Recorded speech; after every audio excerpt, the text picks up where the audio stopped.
Hi there, welcome to Natural Logarithms. We are going to take a closer look at something called a natural logarithm, but spoiler alert, it's actually related to the logs you've already seen.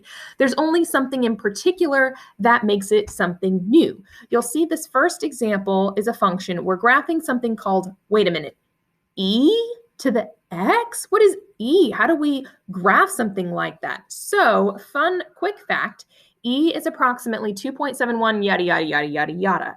You've actually seen numbers like this. The one you've seen before is pi in geometry. We estimate that as 3.14 yada, yada, yada. Same idea, except this is called e, which is Euler's number. So first, let's go ahead and graph it. So instead of having e to the x, I'm just going to rewrite it as something like this, because that is a little bit easier for us to graph. So if I try to build myself a quick table, I can plug in a 0 for x, and 2 point blah, blah, blah to the 0 would get me back to 1. And if I plug in a 1, I would get back to the base, which is 2.718. We saw those key points in the past, so hopefully that's not anything new. And we'll go ahead and graph it, and it looks something kind of like this. We still have a nice horizontal asymptote at y is equal to 0. Domain, I can still plug in any number for x. I can have any number for an exponent. I can do negatives. I can do fractions. I can do positive numbers for exponents. So it kind of makes sense that the domain is all real numbers. The range, however, we'll see it's kind of close to 0 and everything higher.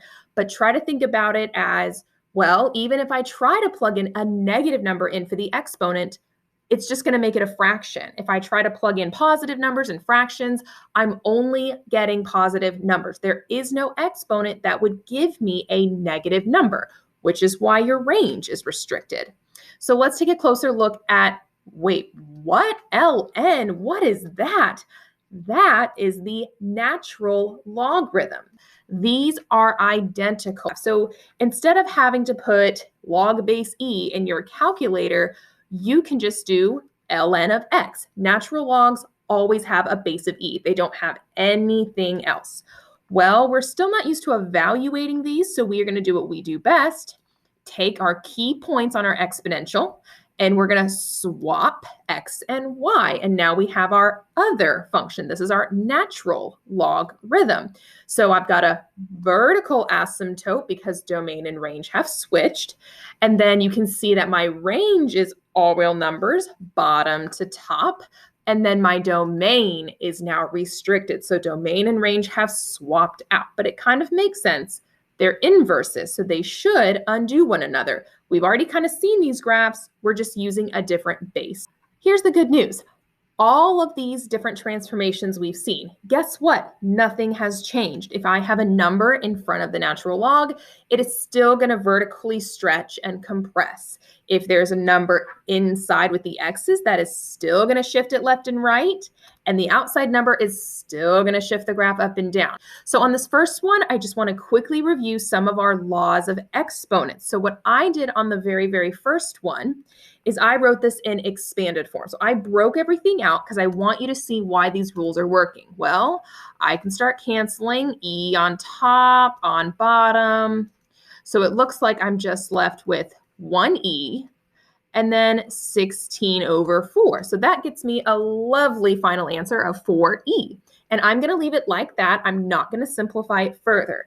Yes, you can also subtract your exponents. 5 minus 4, you still get 1e left on top. See, we have an exponent on the outside, so I'm going to go ahead and distribute that square into both pieces, and I'm going to leave that e squared on the outside for now. All right, 3 squared, well, that's friendly. That's just 9.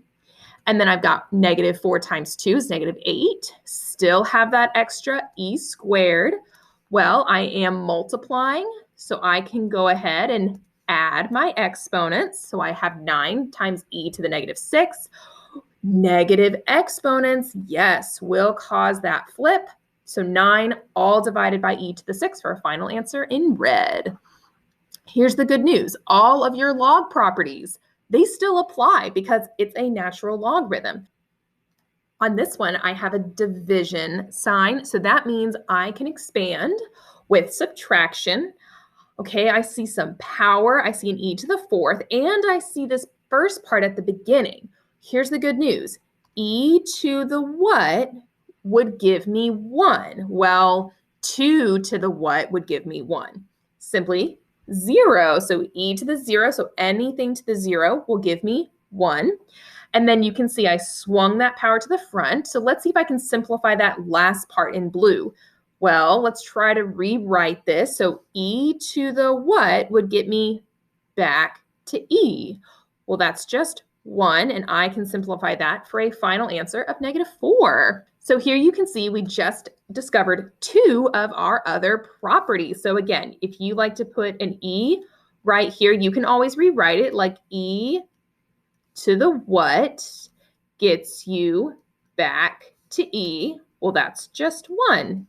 And here we actually saw that property. Same thing on this other one. If you want to go ahead and add an e, it is always understood, so you don't have to, but very similar to when we did logs, because the base, or e, to what number, swoop-de-loop, would get me back. So that would give me a 0, because e to the 0 would give me 1. Here's what I love about D. I have an exponential and I have a logarithm. Well, I know those are inverses, just like squaring and square rooting. So the best thing about this one is that these are basically going to cancel out, and I'm going to be left with 6 for a final answer. If it helps, try to think of it like when we saw x squared, and then we did a square root, and we were just left with x. It's a very similar idea happening here. I see numbers in the front, so I can swing those forward. They have now become powers. Well, I see 3 cubed, so that's 27, and I see 2 to the fourth, well, that's 16.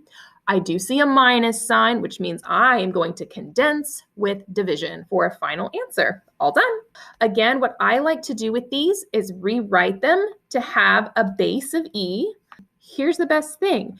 You can still do your swoop de loop, and that will still actually work. So I will have e to the 5.4 gives me x, and that is a final answer. If you want to know what that looks like in your calculator, there is an e button. It's actually right above the natural logarithm. So you're going to hit your second key, your blue key, and then tap on the natural log button, and then you can see I can plug in my number, 5.4. So you can see it's somewhere around 221.406. Okay, I do see some subtraction, so that does mean I can condense with division. And now I can do my same swoop-de-loop. So I can have e to the fourth gets me back around to my argument. So x divided by 2. Well, I can see I am dividing by 2, so all I'm going to do is multiply both sides by 2, and that's my final answer. Okay, let's take a closer look at C. Oh, I see lots of powers, so let's go ahead and move those forward. So I've got 1/3 is now x to the 1/3 power. The other ones haven't changed. Let's take a closer look and try to condense. Well, I can see these are going to get multiplied, and then I'm going to divide by 3. So let's rewrite that. And then it still is equal to 3. You can see I rewrote that x to the 1/3 as a cube root just to keep it a little bit nicer. Let's do our swoop-de-loop. So I can have e to the third gets me back around de loop. Okay, now I have to keep solving for x. Well, I see I'm dividing by 3. So why don't we go ahead and multiply both sides by 3. Okay, I see 2 times a cube root. So let's go ahead and divide both sides by a 2. I am almost done solving for x, except I see a cube root. So I am going to have to cube both sides entirely, and everything gets cubed. That 3 is going to get cubed. That E is going to get cubed, and the 2 is also going to get cubed. So I'm going to have 27 times E to the 9th all over 8. For a final answer, we are going to leave these just like that.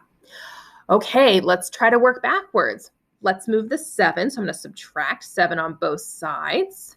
So now I'm just going to be left with 3 times E to the blah equals 3.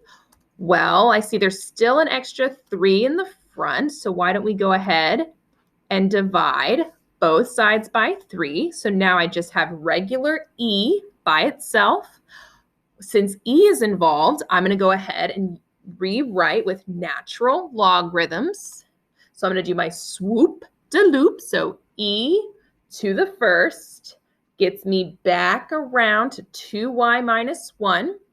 And it kind of gets to use one of those special properties because, again, E to the what gets me back to 1. Well, that would be 0, which will get me adding 1, divide both sides by 2. So I'm going to have y is going to be 1/2. You're probably wondering, okay, this is great and all, but is it actually useful? Yes, Euler's number, or E, is very useful. One of the ways it is useful is in something called compounding money. But compounding money just means every month, every year, maybe every week, is constantly going to be adding money to your bank account. It's almost like this. So you have a PERT, which is a fancy formula. So A is going to be the amount that's in your bank account. The principal is the initial deposit. So let's say I start with $50 in my account. The rate is how much continuously is being added to your account. So 8% could be continued over and over, added to your account over however many years. So the T is for time, and it is always in years. So I just want to know, what is the amount of money in my account if I make a $1,000 investment? So that's my initial, the principal, what I'm starting with, after 10 years, and I'm going to be using a 5% interest, and I am compounding. The word continuously lets me know I'm using E. So that's kind of where the E comes in. So all I'm going to do is plug all the information I have in. Really quick though, it says the rate needs to be a decimal. So we are not going to plug in a 5. We are going to plug in 0.05. So you got to divide by 100 because it's a percent. So now we can actually plug in the information. And since all I'm looking for is the amount, I'm just going to use my calculator. So I'm going to have $1,000 investment. You can see the E is right here in blue. So second, natural log. And I have 0.05 as my rate times 10 years. So basically for 10 years, every year my account is constantly increasing by 5%. I'm going to have $1,648.72. So the really great thing about this is, notice that you started with 1,000, and basically the bank just gave you an extra $648. You just made this money by just letting your money sit, which is nice. But usually the question we ask ourselves is, yeah, I know the goal. I know how much money I want, but I want to know how long I have to wait for it, which is something similar to this. So here we're going to look for time. And the goal for us is we want $1,000. And the initial amount we're putting in the bank is $750. It's going to compound continuously, so I know I'm going to be using E. We're going to look at other options that banks do later. Continuously is not the only way that banks can compound money. The tricky one, though, is the rate, because the rate is 2.5%. Again, all of your rates need to be rewritten as decimals. So that's going to be 0.025, because all I'm doing is dividing by 100, since that's what percents are out of. Okay, now I got to somehow solve for the T. So why don't we go ahead and divide both sides by this number in the front. So I see $750. I see an E, so let's go ahead and rewrite with swoop de loop using our natural logarithms, which is really nice because all I need to do to finish this is divide by that 0.025 on both sides. So you're just going to hit the natural log button of 1.33, all divided 0.025. So about 11.4 years is what we're going to be looking for. Just be sure that you go ahead and include the units. So in this case, it's 11.4 years.